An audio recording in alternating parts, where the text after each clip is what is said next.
Good morning sa lahat. Basa na tayo ng ating libro guys. Magandang balita, Biblia. 11 December 2024, nandito tayo sa Aklat ng Gawa, chapter 11, ang ulat ni Pedro sa Iglesia sa Jerusalem. Pakisabayan ako ng basa ng pari-pari tayo dito matuto sa salita ng Diyos at sa history na rin ni Jesus. Pasensya na guys, na lumabas ako ng kwarto ko kasi tambak yung stock roon eh. So, hindi tayo pwede talaga doon kasi masyadong masikip yung dahil punong-punong na nga nang i-dispose natin sa Pilipinas yung mga gamit. Pakisabayan ako ng basa ng pare-pareho tayo dito matuto.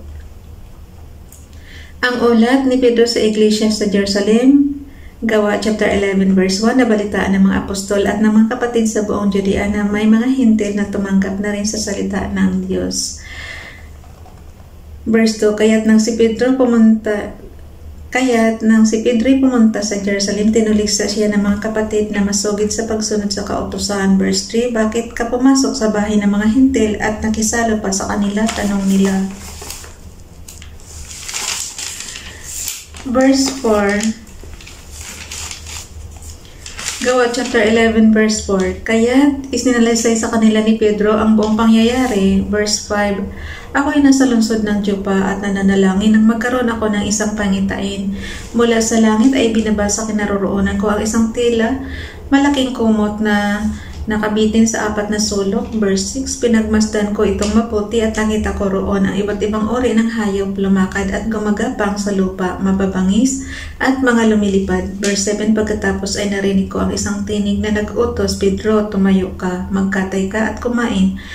Verse 8, subalit sumagot ako, hindi ko magagawa iyan, Panginoon, hindi ako kumakain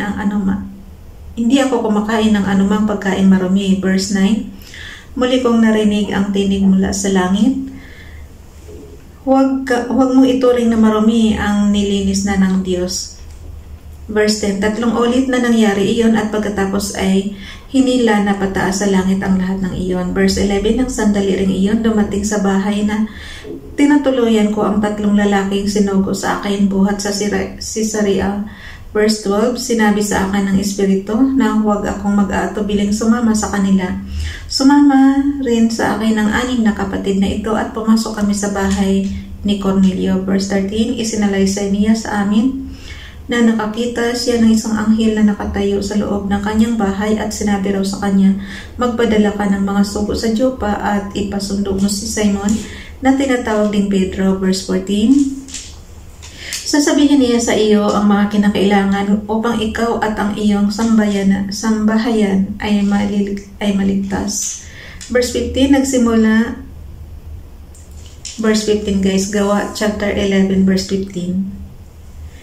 Nagsimula pa lamang akong magsalita ay bumaba na sa kanila ang Espiritu Santo gaya ng ginawa nito sa atin noong una. Verse 16, at naalala ko ang sinabi ng Panginoon, si Juan ay nagbabautismo sa tubig, ngunit babautismuhan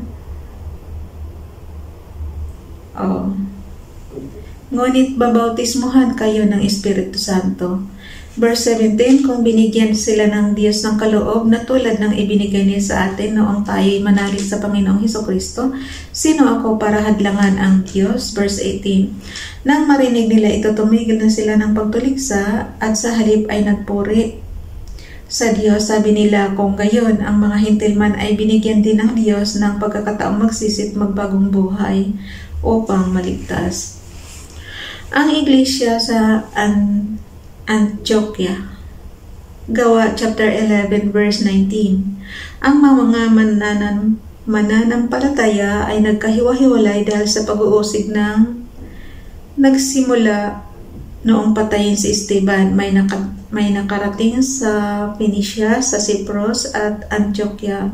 Saan man sila makarating, ipinapangaral nila ang salita, ngunit sa mga Hudyo lamang. Verse 20, subalit may kasama silang ilang mga taga-Cyprus at mga taga-Cyrene na pagdating sa Antioquia ay nangaral din sa mga Griego tungkol sa Panginoong Jesus.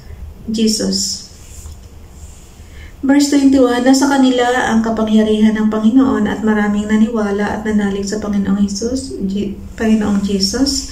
Verse 22, nang mabalitaan ito ng iglesia sa Jerusalem, isinugo nila sa Antioquia si Bernabe. Verse 23, nang dumating siya roon at makita ang pagpapala ng Diyos sa kanila, siya nagalak at pinagpayuhan silang lahat na manatiling tapat sa Panginoon ng buong puso.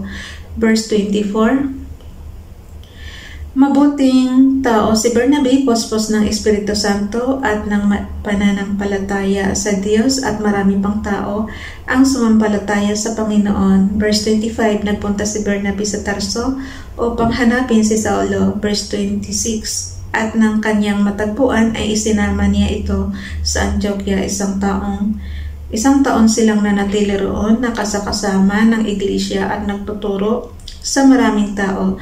Doon sa Antioquia, unang tinawag na Kristiyano ang mga tagasunod ni Jesus. Verse 27, nang panahong iyon, dumating sa Antioquia ang ilang propeta mula sa Jerusalem. Verse 28, tumayo ang isa sa kanila na ang pangalay Agabo, at sa kapangyarihan ng Espiritu ay nagpahayag na magkakaroon ng matinding tagutom sa buong daigdig. Nangyari nga iyon noong kapanahonan ni Emperador Claudio. Gawa chapter 11 verse 29, napagpasyahan ng mga mananampalataya na magpadala ng tulong sa mga kapatid na naninirahan sa Judea ayon sa kakayanan ng bawat isa. Gawa chapter 11 verse 30, ganoon nga ang ginawa nila, ipinadala nila ang kanilang tulong sa mga namumuno sa iglesia sa pamamagitan ni Bernabe at Saulo. Bukas na itong guys, chapter 12. Halatang nagmamadali. Hayaan mo na, ilang minuto lang yung basa natin. 12, para pareho ng date. At 12 December 2024. Bye everyone. God bless.